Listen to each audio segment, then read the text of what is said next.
มาเบิ่งเนาะไม่เท่าอายุประมาณได้บ่แม่นจักปีก็จะได้บ่80ปลาย90ได้เลยอายุยืน อายุ80กว่าเลยทุกคนคือนี่คือยายเฮาเองเนาะแม่ของแม่เพิ่นก็เฒ่าแล้วมาดูแลเพิ่นปกติข่อยก็อยู่นาเนาะก็บ่ได้เคยเข้ามาอยู่บ้านนี่แม่ออกไปเกี่ยวข้าวเพิ่นให้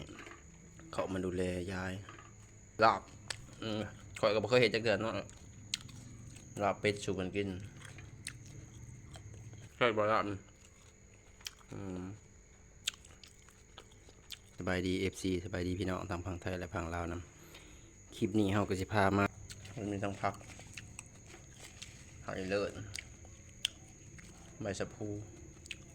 แล้วก็มีปีผักที่เฮามักก็คือผักเลิศเนาะมักกินกับลาบครั้งแรกในชีวิตที่เห็นลาบ เฮาบ่ได้เห็นลาบเด้เฮาบ่เคยเห็นลาบนี่คือลาบเป็ด